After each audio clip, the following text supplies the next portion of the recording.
Hey guys, tonight we stumble down the damp cobblestone alleyways of a medieval town where chamber pots fly from windows. The air is thick with horse droppings and rot, and every step you take might be one closer to a slow, unspeakably bad-smelling death.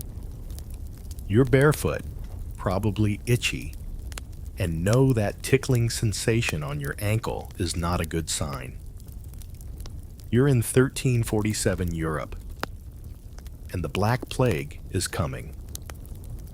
You probably won't survive this. So before you get comfortable, take a moment to like the video and subscribe, but only if you genuinely enjoy what I do here. And hey, drop your location and the current time in the comments. I love seeing where you're watching from. Now dim the lights, maybe turn on a fan for that soft background hum, and let's ease into tonight's journey together. You wake up in the morning to the not-so-soothing sounds of someone gagging into a bucket in the next room. The room smells like wood smoke, damp wool, and a hint of something vaguely like spoiled meat. It's your cousin, probably. Everyone's living together in one tiny room. Grandparents, goats, toddlers, and a lot of fleas. Privacy, not invented yet. Bathing, only for the rich and very suspicious. You step outside into the narrow lane, dodging the puddle of something awful seeping from the butcher's stall.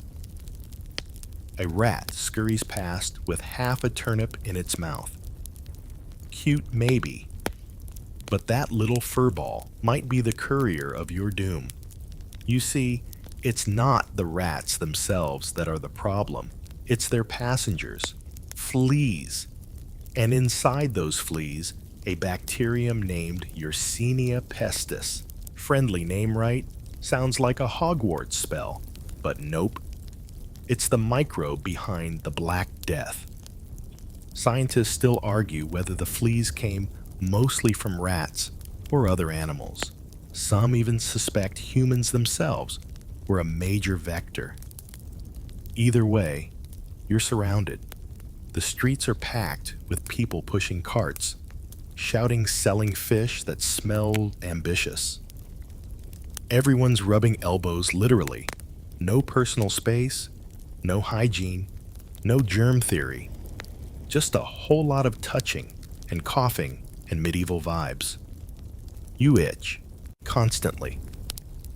That's not your imagination. There's straw everywhere in your bed, your clothes probably your underwear. Fleas love straw. Think of it as their Beverly Hills. They're thriving. And so is Yersinia. Now you might be wondering how long it would take for the plague to reach you. Not long. The disease is tearing through Europe, brought in by ships from the east.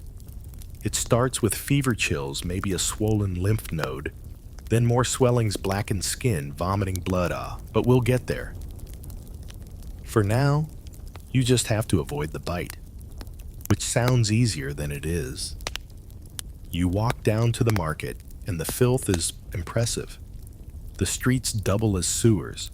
People toss their waste, yes, that kind, right into the street. You hug the walls as someone upstairs shouts, "Gardyloo," and dumps a bucket out the window. If you don't jump fast enough, congratulations, you're now carrying a slurry of human waste and probably a few new diseases home on your shoes. This is where you live now. But here's a quirky tidbit. Some medieval cities did have street cleaning regulations. For example, in Paris, it was illegal to throw waste out during the day, night only, because stepping in feces under moonlight is somehow better. Anyway, even if you managed to dodge the filth and the rats, you couldn't avoid the overcrowding. Whole families crammed into one room. No windows, no ventilation. If someone coughs, you all get to share. The fire burns low, the air gets thick, and the perfect humid warmth invites more fleas into your bed sheets.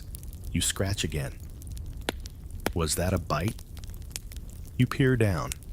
It's red, swollen. Just a bug bite, right? Maybe. You've got a few options. None are good. You could try burning herbs in your home, though. That mostly just makes it smell like a medieval barbecue. Some people carry flowers in their sleeves or pockets, posies, to hide the stench and supposedly the disease. That whole ring around the rosy thing. Yeah, not just a nursery rhyme. It's believed by some to reference the plague's effects and the folk remedies people clung to in desperation. You hear the town bell ringing, slowly, rhythmically. That's not a good sign. Someone's died. Again. Maybe a friend? Maybe someone you bought cabbage from last week. Maybe that cabbage had a little something extra riding on it. You might want to think about your next move. Maybe flee the city. But where the countryside is full of its own problems, wild animals, no food, possibly angry villagers who really don't want plague refugees knocking on their doors. And let's be honest, you're a bit sneezy. Still, city life is getting more dangerous by the hour. You overhear whispers at the well. The black boils. She had one under her arm. People step back. A woman starts praying loudly. Someone else starts crying.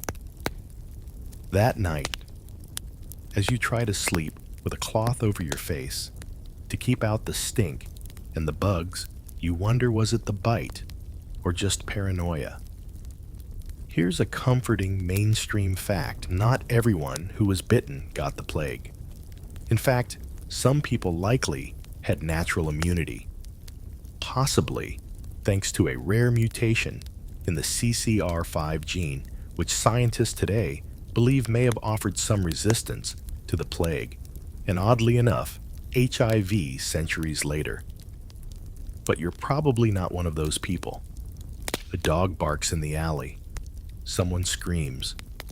And in the darkness, you feel another itch, this time on your neck. You wake up to a pounding headache and the overwhelming scent of something sour, metallic, and a little like moldy leather. There's movement around you, rustling, murmuring, the scrape of wooden tools.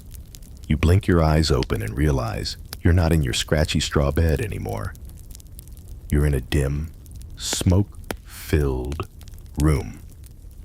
A man is approaching with what looks like a soup ladle and a disturbingly cheerful grin. He says he's a doctor. You start to sit up.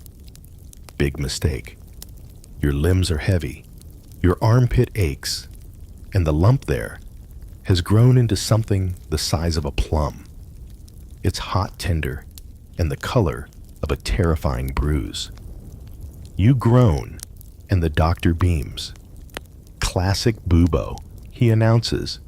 Great, that's you now, a living symptom. His assistant, possibly his cousin, maybe his dog groomer, hard to say, begins unpacking what can only be described as a medieval torture starter pack. There's a rusty knife, a wooden bowl, and a jar of leeches that are very much alive and seem very hungry. Bloodletting will balance your humors, he assures you. Here's the mainstream science. The medical theory of the time revolved around the four humors: blood phlegm, yellow bile, and black bile. If you were sick, the assumption was that one of these was out of balance. What's the solution to too much blood? Easy. Take some out. Just let it out. No matter that you're already feverish and dehydrated. Losing more fluid seems like a stellar idea. The assistant rolls up your sleeve. You try to protest, but your energy is already draining. The knife glints in the candlelight. You look away and focus on the sounds, the fire crackling, the bellows of a cow outside, and someone sobbing in the next room. It's oddly comforting. Now comes the leech. Slimy, wiggly, and unreasonably confident, it attaches with a determined plop. You try not to gag. You're told this will draw out the corruption. You're not so sure. Your armpit lump throbs angrily in protest. Then comes the real fun. The doctor recommends a pigeon be strapped under your arm. Yes, a whole pigeon. Dead, no, alive. The bird flaps weakly, confused and highly offended. The idea is that the pigeon will draw out the disease by absorbing it. Fringe. Absolutely. Quirky. You bet. Effective scientists are still arguing if it helped at all or just gave pigeons panic attacks. But that's not all. Your physician hands you a vial of something bitter, likely vinegar mixed with crushed herbs. Drink this. It will purify the stomach. It tastes like regret and wet socks, but you drink it because honestly, what choice do you have? You glance around the room. On a wooden shelf sits an assortment of dried herb stones and a desiccated frog, none of it labeled. The doctor claims he's trained in Paris. That might mean he once walked past the university there. Regardless, he assures you that you'll be right as rain in no time, provided your humors behave, the pigeon doesn't die too soon, and you stay away from sin. Yes, sin. Another popular theory is that the plague is divine punishment. You might have lied, lusted, or sneezed on the Sabbath. Who knows? So now, your options for recovery include confession, penance, and possibly fasting until you see angels. A woman in the corner coughs wet and violent. Her face is pale, her eyes sunken. You watch her lips move in prayer. Or maybe she's just whispering goodbye. Either way, the doctor ignores her. He's too busy heating a metal rod in the fire. Cauterization, he announces proudly, to prevent spread. You try not to panic. You've already survived a public bathing ban. 3 chamber pot dodges and a suspiciously aggressive goose. You can survive this. Right to distract yourself. You think of home, the smell of bread baking, back when you could still afford flour, the warmth of a summer afternoon before the plague ships came. You think of laughter around the fire, of children playing, of gossip at the well. You remember when a fever didn't mean death. Someone bursts into the room. Another one, they cry. They're carrying a child, limp, sweat-soaked, and silent. The doctor sighs, wipes his hands, and turns away from you. You're alone again, with the pigeon still squirming under your arm. You lie back. Try to relax. Try to breathe.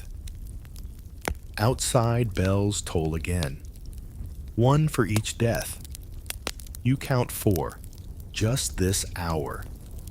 Here's a fringe detail. In some towns, doctors advised patients to carry or smell sweet things constantly, like orange peel cloves or even dried flowers. One even recommended sniffing your own flatulence. You're not that desperate. Yet. The room sways gently. You close your eyes, trying to block it all out.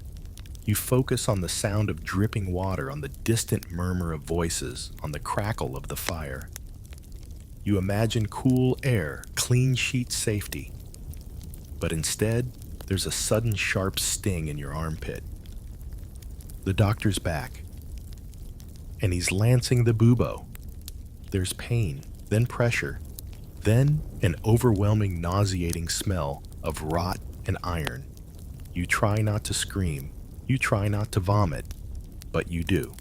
Into a bucket that may or may not have been washed since the last patient. You lie there, shaking, covered in sweat, and something else you don't want to identify. The doctor pats your shoulder. "You're lucky," he says. "Most don't make it this far.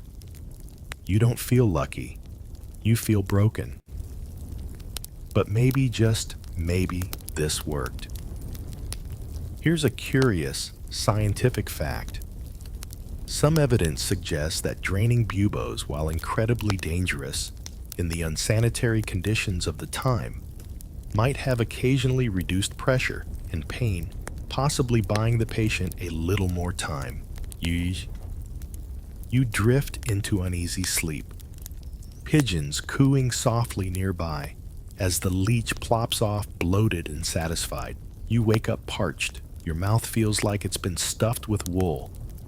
Your lips are cracked, and your tongue is stuck to the roof of your mouth like last week's gruel. You reach for the nearest cup and take a sip and promptly gag. It's sour, fizzy, and tastes oddly like fermented socks. But guess what? You're drinking beer. Or small ale, to be precise. And that might just save your life. See, in your 14th century world, water isn't your friend. Wells are shallow rivers, double as public toilets, and rainfall collects on roofs coated with bird poop and rotting thatch.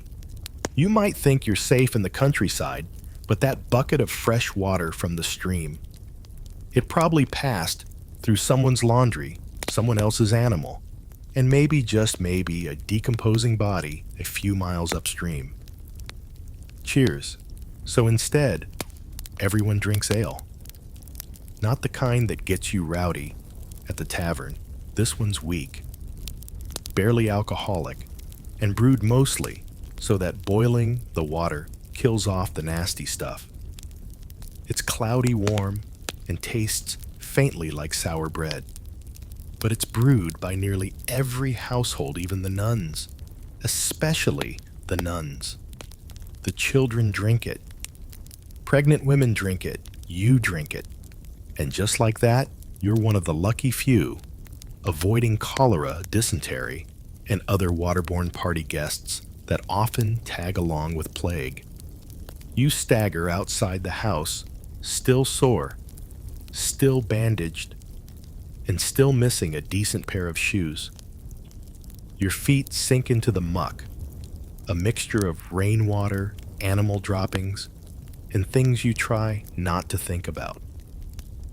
You wave off a cloud of flies and head toward the communal bake oven where the townsfolk gather for warmth, gossip, and sometimes unintentional medical advice.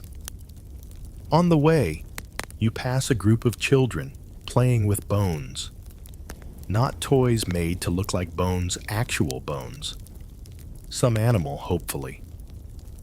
Probably. Maybe. One of them sneezes on you. It's fine. You've already lost the immune system lottery. At the oven, someone hands you a warm hunk of bread. It's coarse, dark, and gritty, but better than starving. You dip it in your ale. The bread absorbs the tang, and for a moment, you almost enjoy it. Almost. A man next to you coughs violently. You step back. He's pale, sweating, and rubbing his armpit. You know that look. You casually sidestep toward the exit. Now here's the funny part. No one at the time really knows what causes the plague. Some think it's bad air miasma. Others say it's a punishment for sins. A few whisper about poisoned wells and foreign conspiracies, but no one blames the water directly. And yet the people who boil their water for beer or soup, they mysteriously get sick less often. It's not foolproof, but statistically, your humble ale might be your first real ally in this grim battle. Today, epidemiologists agree that small ale combined with the act of boiling during brewing helped reduce the spread of many diseases, even if people didn't understand why. You take another sip. Still gross. But hey, still alive. You hear bells again, this time closer. A cart rolls by, creaking slowly. It's piled with bodies covered in sheets, some not completely still. The man pushing it has a cloth over his nose and mouth, tied in place with string. He shouts, "Bring out your dead," in a voice like dry leaves. You avert your eyes, but curiosity wins. You glance at the top of the pile. A woman, mouth slightly open, eyes half-lidded. One hand is clutched to her chest, the other hanging limp. Is she really dead? Or just very, very close? People walk past like this is normal. Because it is. The cart comes by every day now, sometimes twice. They take the dead to the outskirts of town where shallow pits wait. Some priests say the souls are at peace. Some don't bother anymore. You decide to visit the church. Not for prayer, okay? Maybe just a quick one in case someone's listening, but because the church often has the best ale. Monks know how to brew, and they like to brag about it. Inside, the air is cool and smells of incense and old wood. A friar greets you with a nod. He's red-faced, possibly tipsy. He's sipping something from a wooden cup and offers you one. You accept. The ale here is smoother, less sour, and actually kind of good. You take another sip and let yourself relax. Just a little. He tells you they've started watering the ale down, too many mouths to feed, and barley's getting expensive. The harvest was poor this year.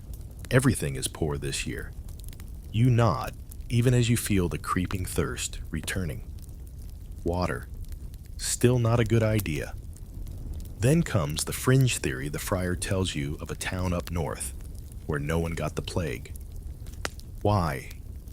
Because they drank only wine, red wine, daily. He says the alcohol cleanses the humors. You nod, but quietly wonder if they were just lucky, or liars. Scientists still argue whether alcohol content in medieval beverages played a meaningful role in plague survival, or if those towns just happened to be in the path of mercy. You leave the church with a mild buzz and a bit more hope than you started with. On the way home, a small girl hands you a sprig of rosemary. She says it keeps the plague away. You tuck it behind your ear. Why not? If pigeons can be medicine, so can garnish. Back in your one-room shelter, you boil a pot of thin onion broth and pour in the last of the small ale to stretch it. The bitter steam rises, your stomach growls. You slurp it slowly and tell yourself not bad. It tastes like survival. That night, you dream of water. Cold, clear, splashing across stones. But then a rat scurries into the stream, and the water darkens. You wake in a sweat and reach for your cup. More ale. Always ale. You're walking again slowly this time. Your side aches, your legs are heavy, and your shirt sticks to you with that unmistakable, damp medieval cling. Around the corner, the streets grow quieter. People talk in hushed tones, eyes darting toward a figure emerging from the mist like a ghost in a costume party gone very wrong. He's tall, draped in dark robes that sway with a theatrical flourish. On his head, a wide-brimmed hat. On his face, a long, curved beak mask stuffed with herbs, flowers, and vinegar-soaked cloth. His gloves are black leather, his boots polished but splashed with something that might once have been soup. or possibly someone. This is the plague doctor. And no, he's not here to save you exactly. He's here to observe, to scribble things in a leather-bound journal. Maybe lance a few buboes, maybe pray over your body. He's paid by the city or the church, not by results. You step back instinctively, holding your breath. Not that it helps much. You can't smell much beyond the sour scent of sweat and the sharp bite of vinegar anyway. The mask's long nose twitches slightly as he turns to face you, though you know it's just an illusion. His real nose is far back somewhere behind a mesh of herbs and wishful thinking. Here's the mainstream science. The beak mask is a form of primitive PPE. In a time when people believed bad air miasma, spread disease, stuffing your nose with good smells was thought to block out the death. Cloves, rose petals, camphor, even crushed mint leaves, basically an herbal potpourri shoved right up your nostrils. And yes, it made breathing extremely awkward. You follow him at a distance, just close enough to see, not close enough to be mistaken for a patient. He walks with slow, deliberate steps, tapping the ground with a stick. Not for balance, for poking things.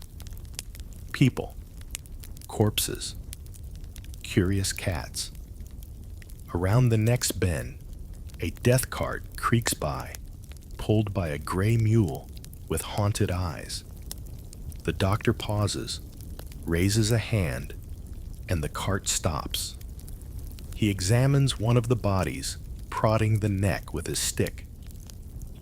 The man pushing the cart looks bored, like this is his third plague round trip today. Probably is. The doctor murmurs something, then tosses a pouch of herbs onto the cart. He sprinkles vinegar and walks on. Is it for sanitation? Ritual style points, no one knows.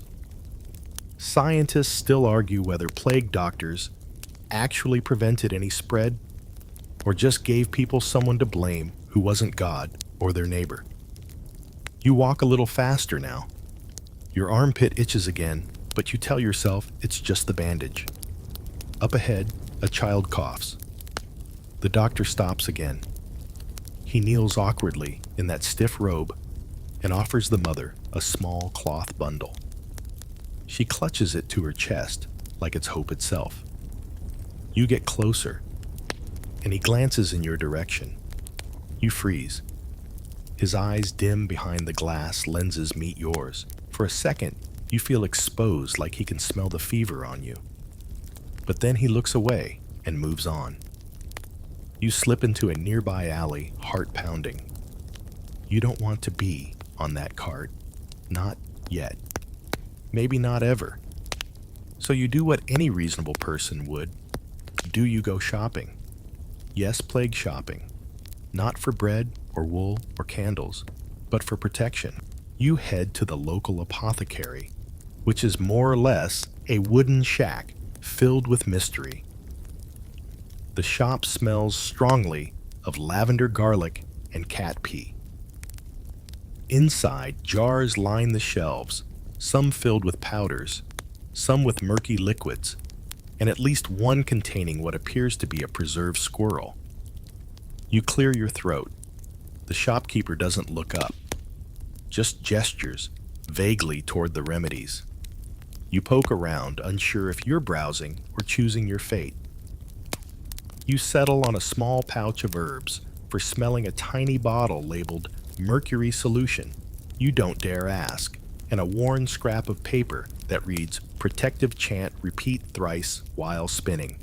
That should do it. You tie the pouch to your belt, sniff the herbs, they burn your sinuses, and whisper the chant just in case. You skip the spinning. Too dizzy already.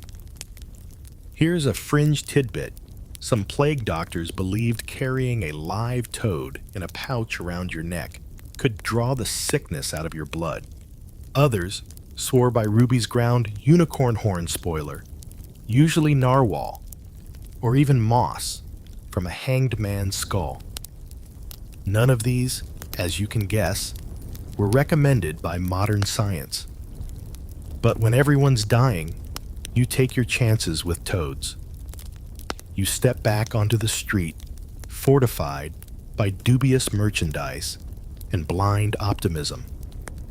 Around you, life goes on barely. Bakers still bake. Smiths still hammer. People still argue loudly in the middle of the road over the price of onions. The world is ending, but only in slow motion.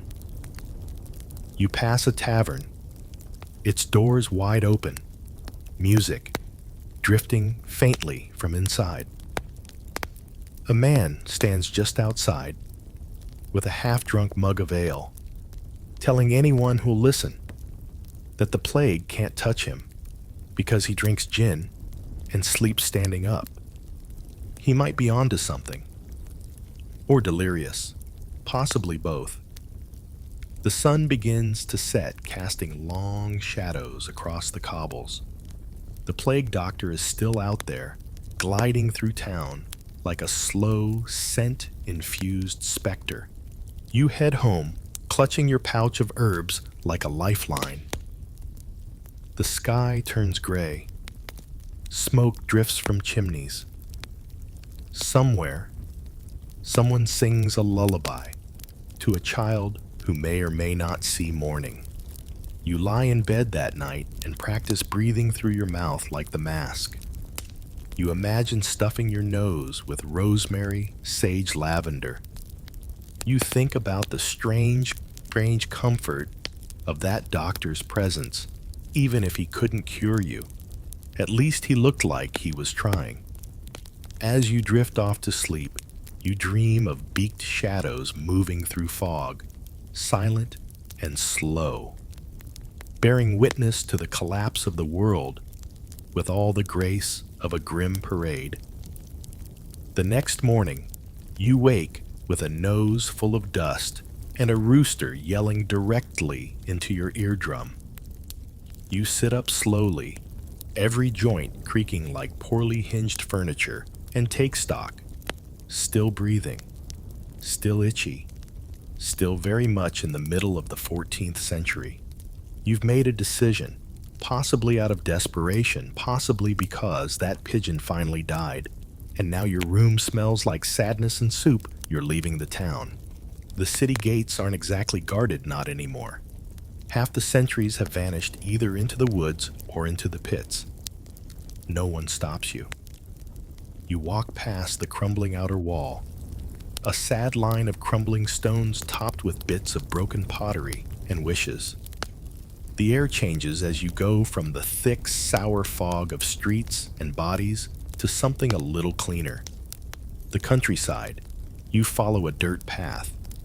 It curves through groves of knotty trees and golden fields left unharvested. The world looks quieter out here, softer. The kind of quiet that feels suspicious. You pass abandoned cottages, their doors swinging in the wind. A goat stares at you from a collapsed barn, chewing the last remains of a hat. Somewhere nearby, a windmill creaks with no one to tend it. Eventually, you find a farmhouse that's still standing and still lived in barely. A middle-aged couple, their faces tight with suspicion, greet you with a rake and a pitchfork. You raise your hands in peace. After a long silence, they lower their weapons. You're allowed to sleep in the shed provided you help dig. You don't ask what you'll be digging, you already know. That evening, they feed you cabbage stew and a thick slice of barley bread. You eat slowly, grateful. The man sits across from you, quietly sharpening a hoe. The woman watches the fire, her fingers twisting a rag. In the distance, a bell tolls once. No one says a word. That night, you sleep in a shed beside sacks of turnips and a nest of mice who have no regard for your personal space. The straw smells faintly of mildew and cow, but it's peaceful, almost, until morning comes. The sun rises behind a veil of gray clouds, and you find yourself walking through the field with a spade in hand. The earth is cold and stubborn. The couple stands a few paces away, bundled in layers, faces set. Before you, a long, shallow trench waits. A child wrapped in linens lies at the edge. You don't ask whose. It doesn't matter. You help them lower the child in. You do not cry. You barely breathe. Here's a mainstream fact: in some rural areas, mortality was lower, not because the plague didn't reach them, but because the sparse population slowed transmission. But even out here, it found ways in through travelers, traders, or the wind. You dig another trench nearby, not for someone specific, just in case. Later that day, you help repair a fence. The couple is silent, but not cruel. They lend you a worn coat. The goats ignore you. The wind carries the scent of onions and wood smoke. For a moment, you feel human again. Then come the noises. That evening, while you're chopping firewood with more enthusiasm than technique, you hear shouting. Not from the house, from the woods. A man stumbles out, blood on his shirt, eyes wild. He screams about devils in the end. The woman runs to the house. The man grabs his pitchfork. You freeze. The stranger collapses just inside the fence. His body shakes. Foam lines his mouth. You see the telltale blackness spreading from his neck to his chest. They don't move him. They burn him. You watch from the shed, eyes wide, throat tight, as smoke curls into the sky, mixing with the gray dusk. No one speaks at dinner. No one sleeps deeply. The next morning, the woman tells you it's time to move on. You don't argue. You walk. Through meadows wet with morning dew, through groves heavy with silence, past cottages where doors are open and no one answers. You eat dried apples and crusty bread that could break a tooth.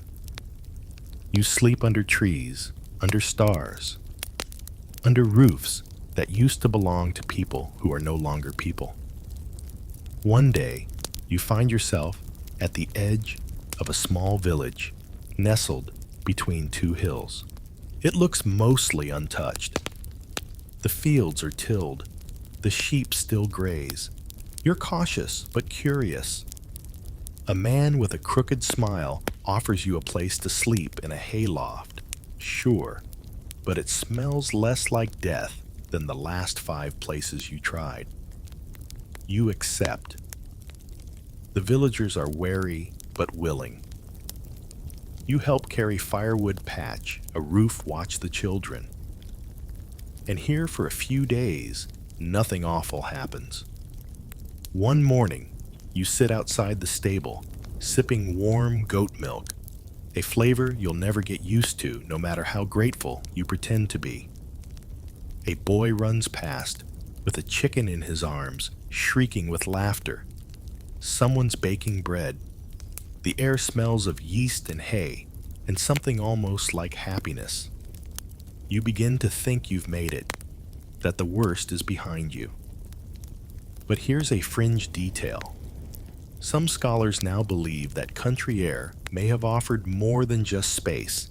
It may have hosted fewer rodents, fewer fleas, or even strains of the bacteria that were less deadly.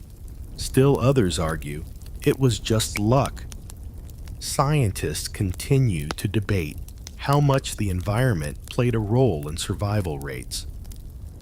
You lie in the hay that night, staring at the beams above you, listening to the soft rustle of mice, the sigh of a cow nearby, and the slow, steady breathing of a world that hasn't completely ended.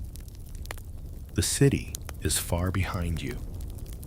The memories of the doctor, the pigeons, the death carts, They're starting to feel like a dream, a strange, fevered memory from a place you barely escaped. You fall asleep, wondering if tomorrow will be quieter still. It starts with singing. You're sitting outside the village bakehouse, shelling peas into a bowl, and wondering if goat cheese will ever stop tasting like regret, when you hear it faint at first, like a chant carried on the wind. A rhythmic hum, low and steady, echoing off the hills. You squint into the distance and see a line of people slowly approaching from the far road. They're barefoot, dressed in rags. Some wear tunics, dyed with soot and blood. Others have ropes tied around their waists, thorns wound into their hair. And as they get closer, you see the real spectacle they're beating themselves. Across their backs, their arms, their shoulders, thick cords strike again and again, leaving trails of red. A man at the front carries a wooden cross. Another drags a chain behind him. They sing in Latin. You understand none of it, but the sound sends goosebumps prickling down your arms. You've just met the flagellants. The villagers begin to gather, murmuring nervously. A few cross themselves. The baker's wife ushers her children indoors. You're caught somewhere between awe and should I be very, very worried right now? Here's your mainstream historical fact. The flagellant movement began as a form of extreme penance during the plague years. The idea that the Black Death was God's wrath, unleashed upon a sinful world, and the only way to appease him was through suffering. Loud, public, self-inflicted suffering. You stand there awkwardly as the group enters the village square. A man near the back of the procession locks eyes with you, blood running down his back in dark lines. He smiles. It's the kind of smile that says, "Join us or repent," very loudly while running away. They stop. Silence falls. Then a leader, his beard wild, his eyes wilder, begins to preach. You can't catch every word, but the tone is clear. The end is nigh, sin is the poison, and the whip is the cure. Then comes the whipping. They remove their outer tunics, revealing bare, bruised backs. One by one, they begin striking themselves. The cords snap loudly, echoing off the stone walls. Blood spatters the ground. Some of them moan, others weep. You meanwhile inch backward toward the nearest building, just in case this turns into a recruitment drive. Here's a fringe tidbit. In some regions, flagellants weren't just tolerated, they were welcomed like traveling prophets. People believed their pain could cleanse entire towns, that their rituals held back the plague, like some sort of medieval antivirus software. But in other places, they were banned, even excommunicated, too chaotic, too radical, too full of mysterious charisma and unwashed feet. Scientists still argue whether the flagellants helped or hurt in terms of actual disease spread. Traveling barefoot, bleeding, and performing mass gatherings, not exactly CDC-approved behavior. Back in the square, the performance continues. One man collapses mid-chant, and the others form a circle around him, chanting louder as if sheer volume will resurrect him. He stirs, gasps, then picks up his whip and rejoins the rhythm. You make a mental note, absolutely do not faint in front of these people. As dusk settles, they light torches and continue singing, the firelight flickering across their raw skin. They eat nothing. They sleep in a heap, arms wrapped around their own suffering. The village stays quiet that night, doors bolted, candles burning late into the evening. You lie awake in the hayloft again, staring at the rafters, listening to the distant thump of whips and hymns, wondering what it must feel like to believe that suffering saves. You consider joining just for the food and the exercise. Okay, maybe not the exercise. You value your skin too much. The next morning, they leave just as suddenly as they arrived. No goodbyes, no blessings. Just dust in the air and streaks of dried blood on the cobblestones. The village exhales. You hear people muttering, some in awe, others in fear. The old priest, his hand shaking, says they are misguided but not entirely wrong. That perhaps God does want penance. Just maybe something a little less theatrical. You help clean the square, scrub the stones. Try not to think about the smell. Later, by the communal oven, someone asks the question everyone's been dodging. Why did they come here? You all look around, at each other, at the children, at the well. No one answers. Here's the part that sits with you. They weren't sick, not visibly, no swellings, no coughs, just feverish devotion and open wounds. They weren't running from the plague, they were chasing it, hoping to outrun guilt with every lash.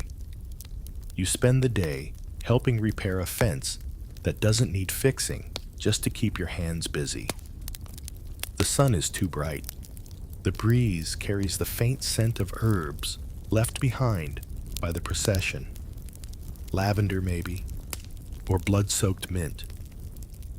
That night, as you sip your warm ale and chew a particularly stubborn piece of barley bread, you think about fear. How it drives people to pray or flee or whip themselves until they collapse in a muddy square. You've seen rich men hide behind stone walls. Poor families bury their babies beneath lettuce rows. And now this a parade of penitence with ropes and faith and zero immune awareness. Still part of you understands. The plague doesn't make sense. It doesn't follow rules. It doesn't care how clean you are, how pious, how old. It just arrives. And when logic fails, people look for patterns, for meaning, for something to do with their hands when the world is burning. So, maybe a whip feels like control. Maybe singing in Latin feels like protection.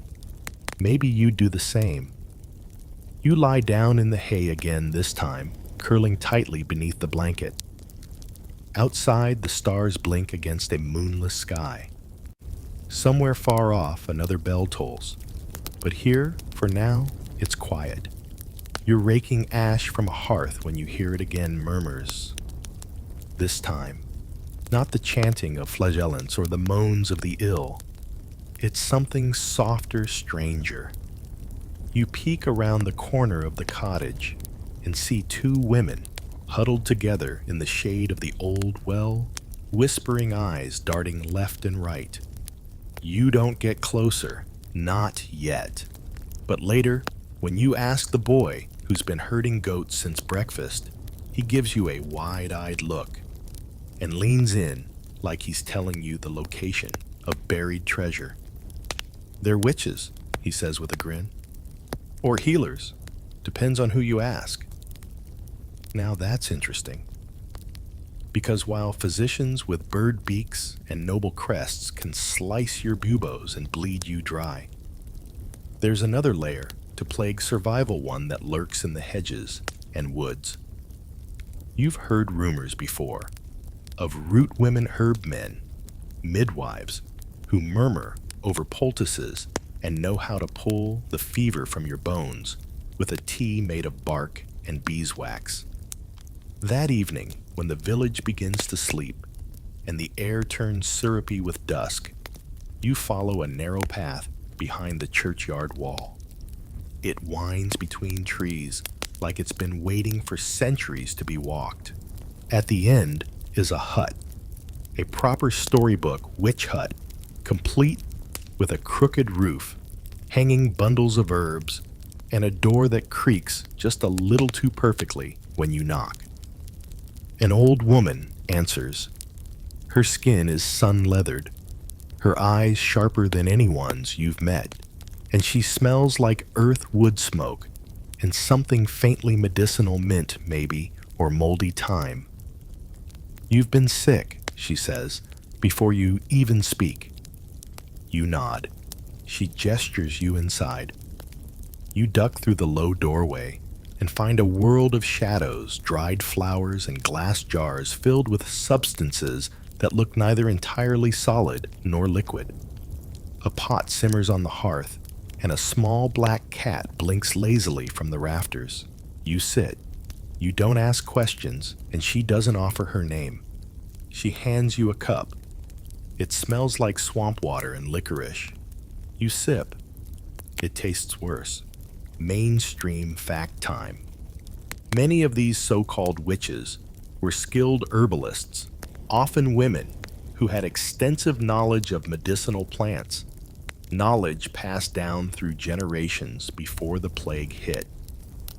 Some of their remedies actually helped basic antiseptics, fever reducers, even mild painkillers. Willow bark, for example, contains salicin, a compound similar to modern aspirin. But here's the catch. Scientists still argue how much of their craft was science superstition or pure coincidence. For every balm that soothed, there were brews that caused hallucinations, purges, or worse.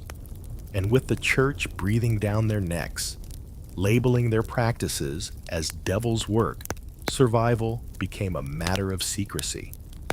Back in the hut, the woman stirs a poultice and presses it to your side. Your healing bubo still aches like an unpaid debt. She mutters something not Latin, but older, softer. The words curl around the room like steam. She tells you not to drink cold water, to burn elderwood near your sleeping place, to wear a sprig of rue on your left side, always the left. You do not question her. You just nod and take the small cloth bag she offers you, heavy with dried roots and crushed petals. Before you leave, she paints something on your wrist with a thin brush dipped in charcoal and crushed berries. A symbol, a protection mark. You don't know what it means, but the weight of it makes you stand a little straighter. You return to the village and tuck the pouch under your tunic. No one asks where you went. No one needs to. In the following days, something strange happens. You don't get worse. Your headaches fade. Your cough clears. The fever that hovered like a cloud over your thoughts begins to lift. Your body, still sore and thin and trembling, starts to remember how to be alive again. Coincidence? Maybe. Or maybe you owe your life to a woman who burns sage and knows the difference between henbane and hemlock. Here's a fringe detail. During plague outbreaks, many of the herbal practitioners, especially women, were accused of causing the very illnesses they tried to treat. They were feared, blamed, and occasionally punished. But in villages like this, far from the courts and cathedrals, they were also quietly relied upon. Healing in secret, surviving in silence. You begin to help her discreetly, gathering yarrow-drying nettle, boiling vinegar with sage. You learn to recognize foxglove and avoid it. You learn to listen for symptoms shivering before sundown swelling beneath the ears, the smell of death on the breath. She teaches you which herbs numb pain, which ones purge poison, which ones lull the mind into sleep.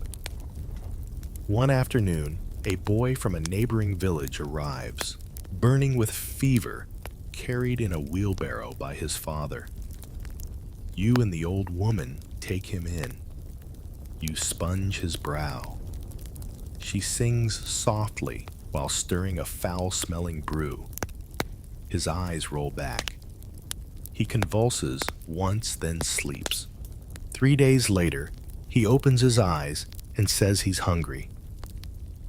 You all laugh. Not because it's funny, but because it feels impossible. By now, the villagers know where you go. No one mentions it. But when their children cough or their goats go still, they find excuses to walk past the hut, linger by the garden gate, and leave eggs or candles on the stone wall. She never says thank you.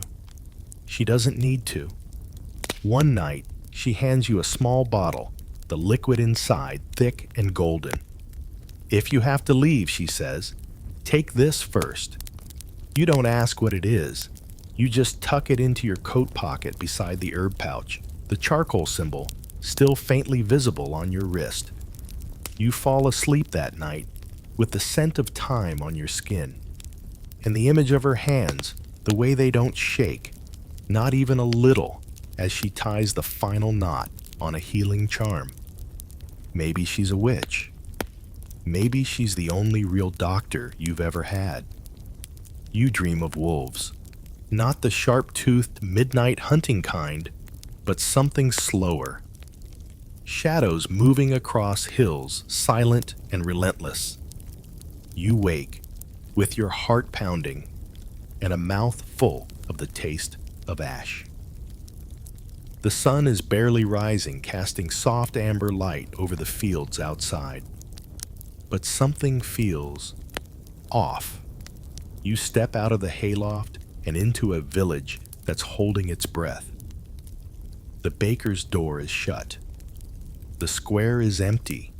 Even the goats seem quieter, their usual screaming replaced by wary stares. You see smoke, but not from hearths. From a barn on the edge of the village. You jog toward it, already guessing what you'll find. They've set it alight. The barn, that is, inside someone. You don't get too close. The air is hot, the smell sharp and foul. The villagers stand in a loose semicircle, watching the flames with a tense mix of guilt and grim satisfaction. One man says quietly, "She was coughing and bleeding." No one says her name. You step back, stunned, and then you see the worst part. The woman they burned wasn't sick. Not with plague, anyway. You'd spoken to her just yesterday. She was old, yes, and slow, yes, but she'd been chewing garlic like it was gold, and told you the story of the time she threw a rock at a tax collector. She had smiled. Her teeth had been awful. Now she's gone. Just smoke curling into the morning. Here's the mainstream scientific fact. During the height of plague hysteria, fear turned neighbor against neighbor. People were burned, exiled, or stoned for sneezing, coughing, or simply being disliked.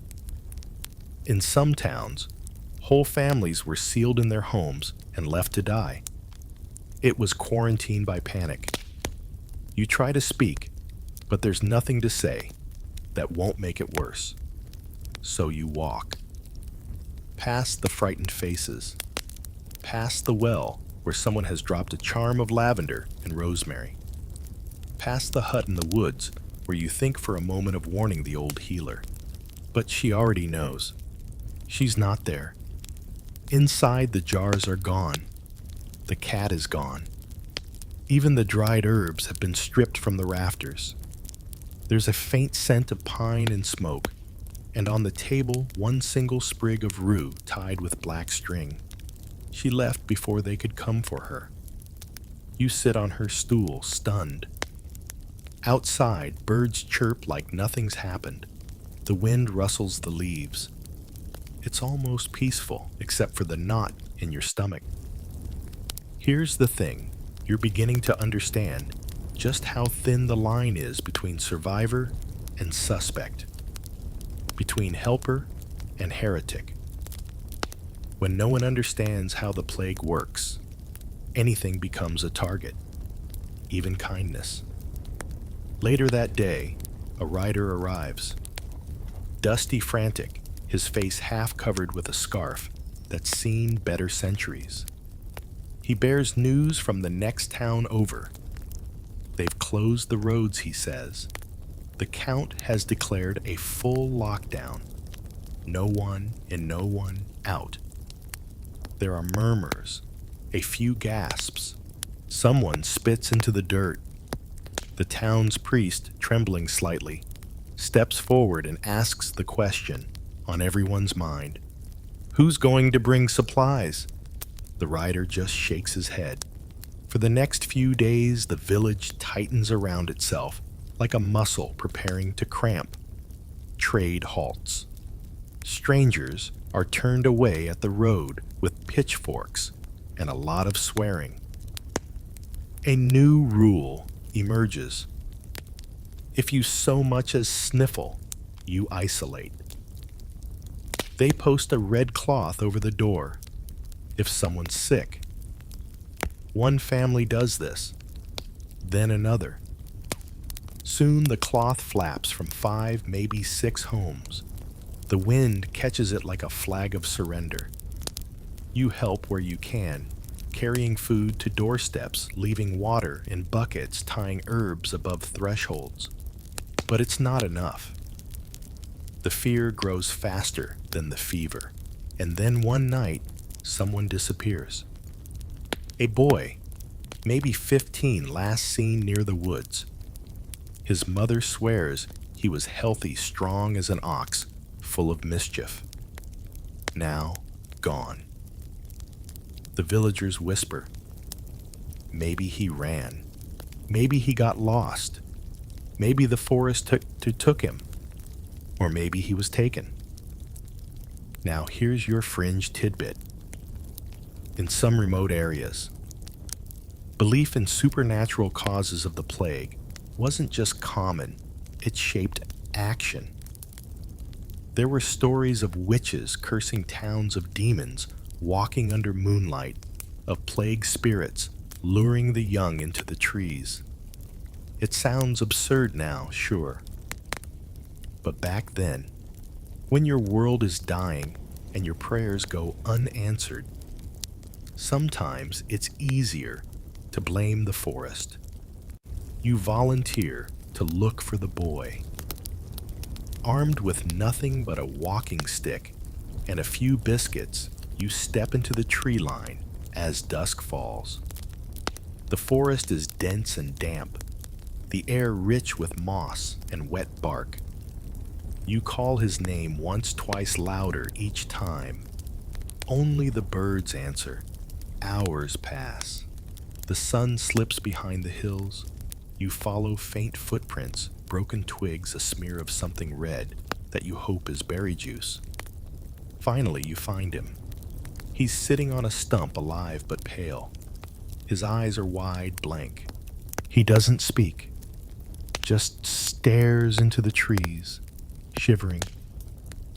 You wrap your cloak around him and lead him back slow and silent, both of you ghosts under the branches. At the edge of the village, no one comes to greet you. You carry him to his home. His mother sees him, bursts into tears. She thanks you once, twice, then pulls him inside and bolts the door. You're not invited in.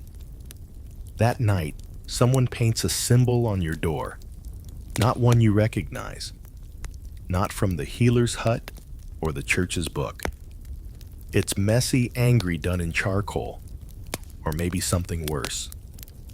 The message is clear. You've been near the sick. Maybe you are sick. You lie in the loft that night listening for footsteps. You don't sleep. Scientists still argue how much stigma shaped plague survival, whether fear of exile drove people to hide symptoms, or whether blame and paranoia actually increased the spread. But you don't need scholars to tell you what you already know. Fear spreads faster than the fleas ever did. The next morning, the village feels different, quiet again, but not the same peace as before. This is the hush of suspicion, of people watching each other too closely. You pack your things slowly, the herb pouch, the old woman's golden liquid, a piece of bread hard enough to injure someone. You leave a small carved figure at the door, something the boy had whittled the week before. A dog or a bear or maybe a goat. Doesn't matter. You leave the village just before sunrise. No one stops you. No one says goodbye. You're walking again, the path dusty and cracked. Beneath your feet, the horizon, a thin, wavering line of heat and hope. Behind you, the village fades into a memory, a place where kind and fear danced hand in hand like old, tired lovers. Ahead, the unknown beckons. You have your herbs, your golden potion, and a heart full of cautious optimism. You wonder if this is what survival feels like, one foot in front of the other. Eyes wide, but not too wide, a steady breath despite the chaos. You come across a river. It's wider than any you've seen, flowing strong and clear. The water glints like shards of glass under the midday sun. For a moment, you consider drinking straight from it. But no. You remember the lessons of small ale, of boiling of vinegar-soaked cloths. Survival tastes bitter and smells like old bread. You follow the riverbank, watching for signs of life. Birds dive and flutter. Fish break the surface with wet splashes. The world, despite everything, keeps turning. After hours, you spot a small bridge, a simple wooden crossing, rickety but sturdy enough. On the other side, a new village awaits, nestled in a shallow valley, smoke curling from chimneys. Children's laughter ringing faintly in the air. This village is different. The houses are well kept, the streets clean. People move with purpose, but not panic. A market buzzes softly, with merchants trading eggs, wool, and fresh vegetables. You approach cautiously. A woman behind a stall looks up and offers a tentative smile. She gestures to a basket of apples. You pick one up. It's smooth and shiny and smells like sunshine. You barter some barley bread and the herb pouch for the apple. She nods but eyes your worn coat and the faint stain of charcoal on your wrist. "New here?" she asks, voice low. "Just passing through," you reply. She studies you for a long moment and then says, "Keep your friends close and your herbs closer. It's still not over." You nod.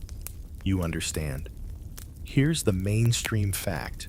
Some towns, especially those that embraced quarantine measures, cleanliness, and limited travel, fared better during the plague. They didn't have magic potions or enchanted charms, but they had practices that slowed the fleas and rats, simple things like isolating the sick, burning contaminated materials, and avoiding crowded gatherings.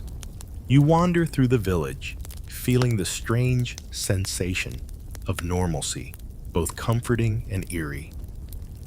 At the tavern, you hear talk of the Black Death finally retreating, that it may have burned itself out, or perhaps the people just adapted. They don't say plague as much as sickness, as if distancing themselves from the word could keep it at bay. You sit by the fire, watching the flames flicker and sip warm ale that doesn't taste quite as bad as the first time. You pull out the golden potion, uncork it, and let a drop fall onto your tongue. It's bitter, but smooth, like liquid sunshine trapped in glass. No one knows exactly what it was. Maybe a mix of honey herbs and something stronger, a medieval medicine or a lucky concoction. Scientists still debate whether such remedies did anything more than placebo. But tonight, it feels like a shield. Later, you visit the healer's garden. Rows of lavender sage and thyme sway gently in the breeze. A few villagers tend the plants carefully, humming softly as they work. You smile. The world is fragile, but it endures. As night falls, you lie beneath a patchwork quilt in a bed that's softer than you remember. The sounds of laughter and life drift through an open window. Somewhere far away, bells toll not for death, but for dawn. You close your eyes, breathing deeply, tasting the sweet air of survival. And for once, it feels like victory. You wake to a sky brushed with pale pinks and golds, the soft morning light spilling through the window like a promise. Outside, the village is stirring chickens, clucking carts, creaking a dog, barking at something unseen. You feel something unfamiliar hope. Today, you decide to explore beyond the village borders. There's a forest nearby, one you've heard whispered about, but never dared to enter.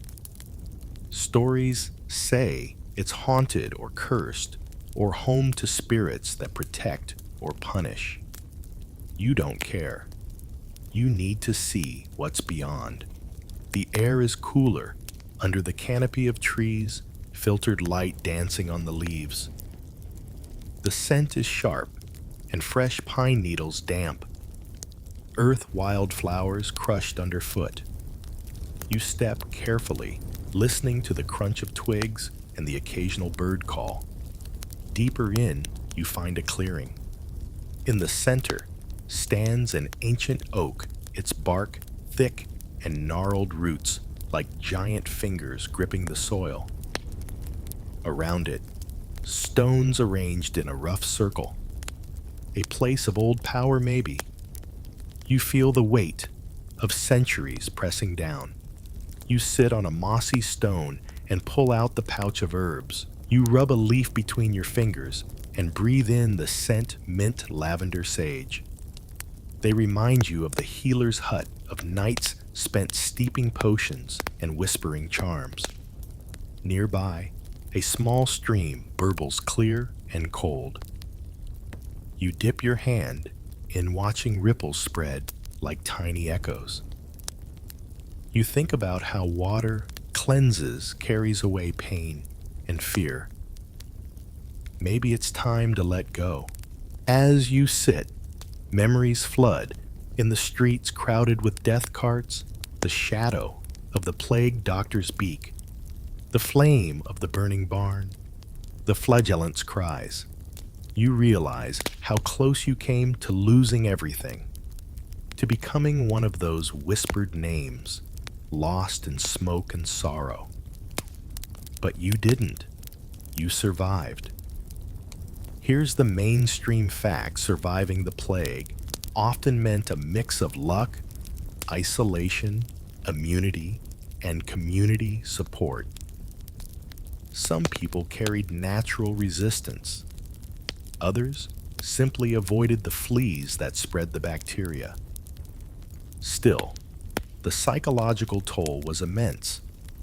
Post-plague Europe saw a shift in art culture and faith, a reckoning with mortality that shaped generations. You pull a small notebook from your pack, a rare possession, and begin to write. Not about the plague itself, but about what you've seen. The fear, the hope, the strange rituals, the small kindnesses, the lives caught between history's teeth. Scientists still argue about the psychical impact of the plague. Did it spark the Renaissance? Did it change how people saw death? You think it's simpler than that. It changed how you see life. As dusk falls, you return to the village. The air is cool, filled with the scent of wood smoke and freshly baked bread. You find the healer's garden bathed in soft moonlight. A few villagers tend plants under lanterns, their faces peaceful. You watch for a moment, feeling connected to something bigger, a cycle of death and renewal.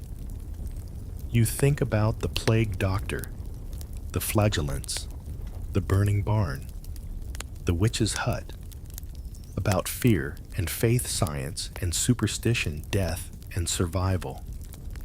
And you realize this story isn't just about a disease. It's about us, about how we face the unknown, how we find light in darkness, how we carry on even when the world falls apart. You lay down that night with a quiet heart, the notebook safe beside you. Outside, the stars blink gently, a lullaby for the living. Morning breaks gently, the sun casting a warm glow across the landscape that's somehow both familiar and forever changed. You rise slowly, feeling the ache of travel and the weight of memory settling on your shoulders like a well-worn cloak. Today, you decide to walk toward the city, not the plague-ravaged metropolis you fled, but the bustling center is now beginning tentative steps toward recovery. The road is uneven beneath your feet, peppered with stones and patches of stubborn grass pushing through cracks. You pass a group of travelers, their faces drawn but determined.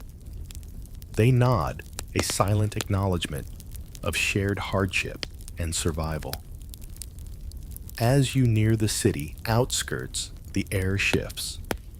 The scent of smoke mingles with fresh bread and horse sweat. Market stalls are being set up. Merchants arrange their wares with wary optimism. You hear the chatter of buyers and sellers, a melody of life returning. Entering the city feels strange, a mix of caution and wonder. Walls once marred by grief now show signs of repair. Streets cleaned of debris. Homes boarded up and slowly reclaimed. The sound of children's laughter bounces from alleyways. A woman hangs laundry in the sun, humming softly. You stop at a small apothecary, its windows fogged, but warm light spilling out. Inside, an elderly man sorts jars labeled with herbs and powders. You catch his eye, and he offers a tired smile.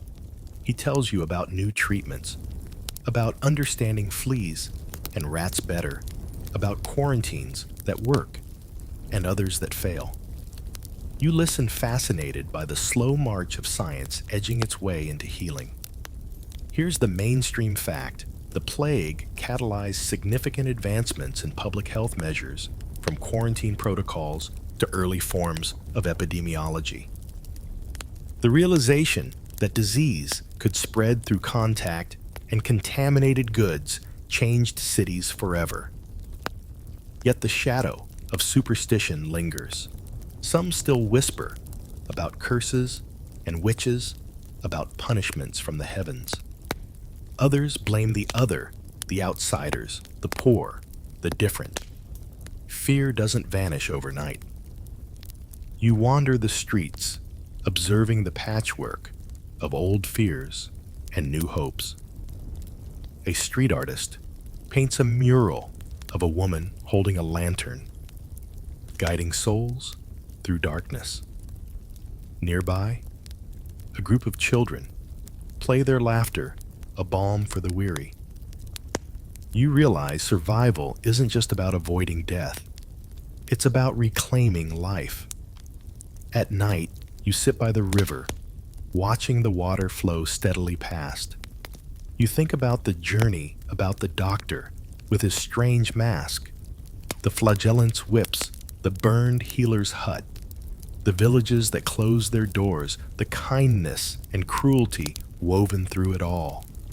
Scientists still argue about why some lived and others died. Was it fate, biology, behavior, or divine will? Maybe all of the above. You take a deep breath, the cool air filling your lungs. You close your eyes and let the gentle river's murmur carry you toward sleep. Because in the end, surviving the Black Plague wasn't just about dodging death. It was about walking through the fire, learning the steps, and stepping back into the world with eyes wide open. You survived. And somehow, so did the world. Now, as the night deepens and your eyelids grow heavy, imagine the soft flicker of a candle casting gentle shadows across your room. The world outside has quieted the chaos of centuries folded away like pages in an old book. Your breath slows, steady, and calm, as if the very air is whispering reassurance. Think of those distant fields and forgotten villages where the sun rises gently over green hills and the breeze carries the scent of wildflowers and fresh earth. Let your mind drift to a place where time moves softly and every heartbeat is a small victory. You are safe here in this moment. The fears, the uncertainty, they fade like mist at dawn. Feel the comfort of warmth wrapping around you, the soft weight of blankets, the lullaby of night. And as you sink deeper into sleep, carry with you the quiet strength of those who endured, the whispers of hope that outlast even the darkest times. Good night, sweet dreams.